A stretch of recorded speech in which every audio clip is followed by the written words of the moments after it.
না, বিচারপতিদের নিয়ন্ত্রণ করে কে? আইন মন্ত্রণালয়। বিচারপতিদের নির্দেশ দেয় কে? নিয়োগ দেয় কে? সব আইন মন্ত্রণালয়। এখন উনি উদরপিণ্ডি উদর গাড়ে চড়িয়ে উনি বলতেছে উনি কিছুই জানেন না।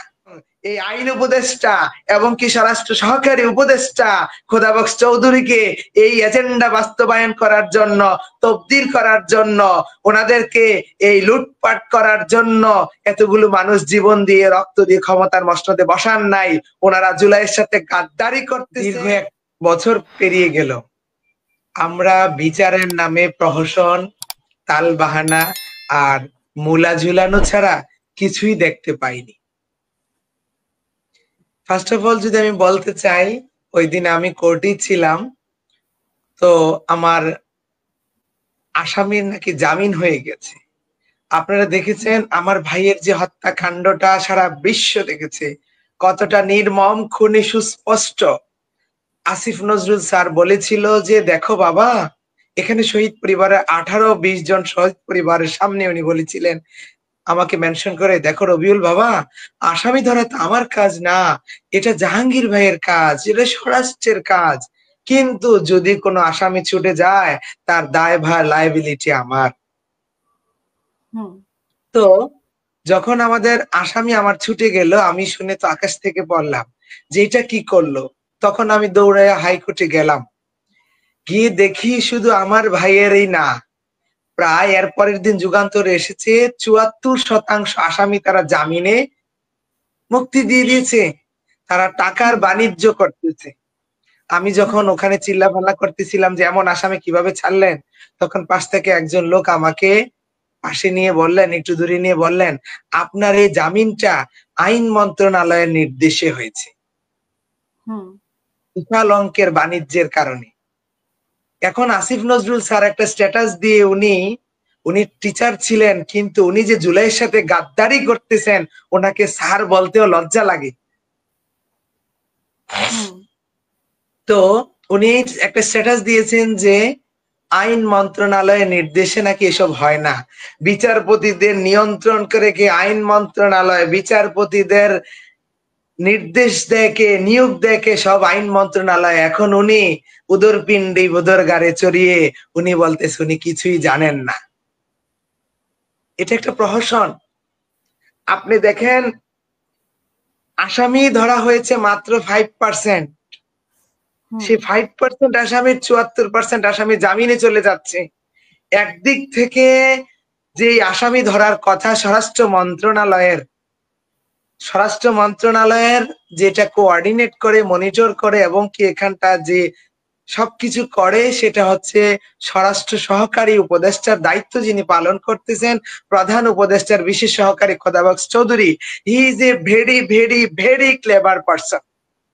উনি কি করে মন্ত্রণালয়ে বসে থেকে এক একজন এসপিদেরকে এই জেলা থেকে ওই জেলা টাকার বিনিময়ে বাণিজ্য করে ট্রান্সফার তো দিতেছে একদিক থেকে। আরেক দিক থেকে এখন অনেকে বলে এটা প্রমাণ কি? আমি তাকে বলবো ঘুষের টাকার কোনো প্রমাণ রাখে না।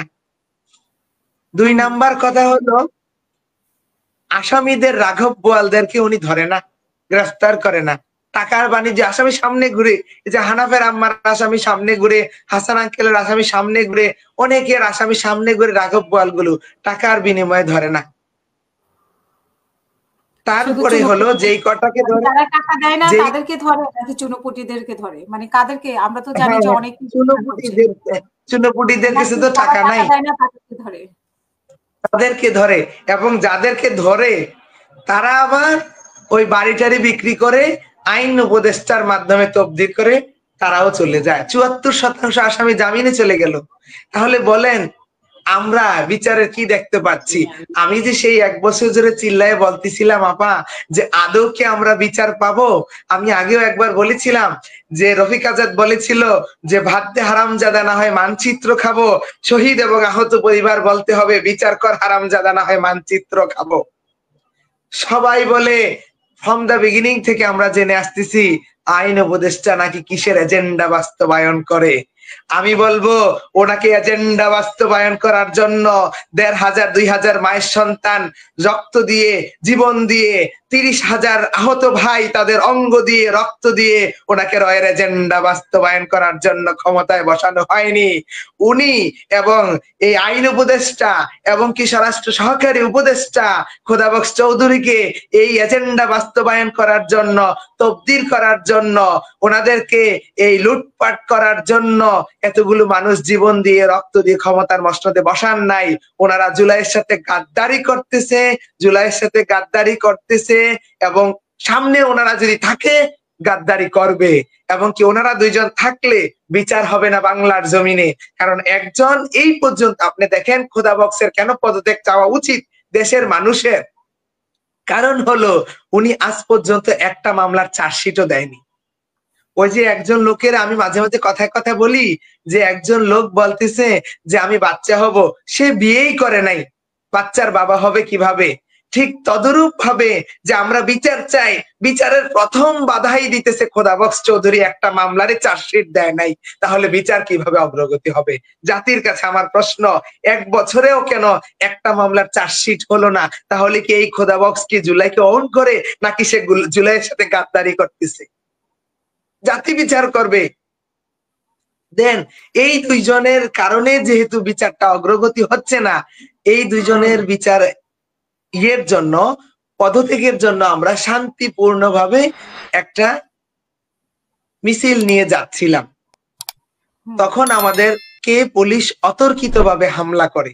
তাহলে আজকে দেখেন সরকার আবারও সেই রাষ্ট্রযন্ত্রকে ব্যবহার করতেছে।